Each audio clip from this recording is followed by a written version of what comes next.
who is going to give us the second reading. Hello. I'm reading from Cyclops, and it's all about nationalism and the Irish language and all of this here and there. This piece is set in a Dublin pub where Bloom joins several characters who are discussing what it means to be Irish. One of the main characters is commonly referred to as the Citizen, and the Citizen is based on Michael Cusick, who founded the GAA in 1884. It's known that Cusick used to introduce himself as Citizen Cusick from the parish of Carron, in the barony of Bury, in the county of Clare, you Protestant dog. Joyce considered him a narrow-minded bigot, and he is portrayed as Cyclops, the monster with one eye from the Odyssey. The episode is narrated by a rather cranky, unnamed character, and other characters include Gary Owen, the Citizen's bloody mangy mongrel, Bloom, the hero of the book, who is based on the wily Odysseus in Homer's Odyssey, Terry the barman, and several other go-be-the-walls. They cover a variety of topics. So then the citizens began talking about the Irish language, and the corporation meeting and all to that, and the Shoneyans that can't speak their own language, and Joe chipping in because he stuck someone for a quid, and Bloom putting in his old goo with his tuppenny stump that he cadged off Joe, and talking about the Gaelic League and the Anti-Treating League and drink, the curse of Ireland. Anti-Treating is about the size of it. Gob, he'd let you pour all manner of drink down his throat till the Lord would call him before you'd ever see the froth of his pint. So however, as I was saying, the old dog, seeing the tin was empty, starts mousing around by Joe and me. I'd train him by kindness, so I would, if he was my dog.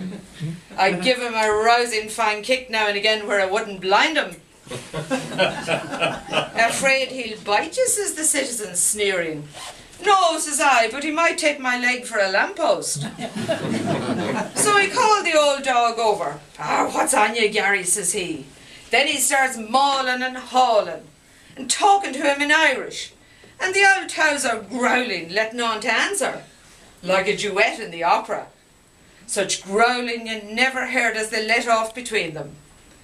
Someone that has nothing better to do ought to write a letter pro bono publico to the papers about the muslin order for a dog the like of that. Grousing and grousing, and his eye all bloodshot from the drought, and the hydrophobia dropping out of his jaws. So he told Terry to bring some water for the dog, and gob, you could hear him lapping it up a mile off. And Joe asked him would he have another. How else is he a Cara, to show there's no ill feeling? Gob, he's not as green as his cabbage looking, arsing around from one pub to another, leaving it to your honour with old Giltrap's dog, and getting fed up by the ratepayers and corporators. Entertainment for man and beast. And says Joe, could you make a hole in another pint? Could have swim ducks, says he. So they started off about Irish sport and shoning games the like of the lawn tennis, and about hurley and putting the stone and racing of the soil and building up a nation once again and all of that. And of course Bloom had to have a say too about if a fellow had a roar's heart, violent exercise was bad for him. Well, I declare to me, Auntie McCasser, if you took up a straw from the bloody floor and you said to Bloom, look at Bloom, do you see that straw? That's a straw. Declare to me, Aunt, he'd talk about it for an hour. So he would, and he'd talk steady. Well, says the citizen, what's the latest from the scene of action? What did those tinkers in the City Hall at their caucus meeting decide about the Irish language? It's on the march, says he. To hell with the bloody brutal Sassenachs and their patois. To hell with them. The curse of a good-for-nothing god lights sideways on the bloody thick-lugged sons of Hooers gets. No music, no art, no literature worthy of the name. Any civilization they have, they stole from us. Tongue-tied sons of bastards ghosts. Later on, the Citizen has a go at the French, the Prussians, and the Hanoverians.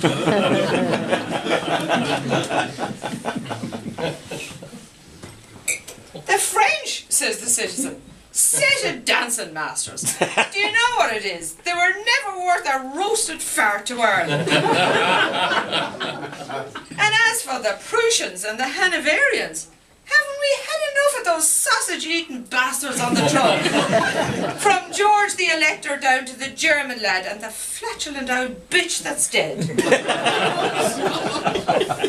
Well, says JJ, we have Edward the Peacemaker now. Tell that to a fool, says the Citizen. There's a bloody sight more pox than packs about that boy over. And what do you think, says Joe, of the holy boys? The priests and the bishops of Ireland doing up his room in Maynooth in his satanic majesty's racing colours, and sticking up pictures of all the horses his jockey rode. The Earl of Dublin, no less. Well, they ought to have stuck up all the women he rode himself, says Nicholas. And says JJ, considerations of space influence their lordship's decision. Will you try another, Citizen, says Joe. Yes, sir, says he, I will. Repeat that dose, says Joe. Well done, Brigie.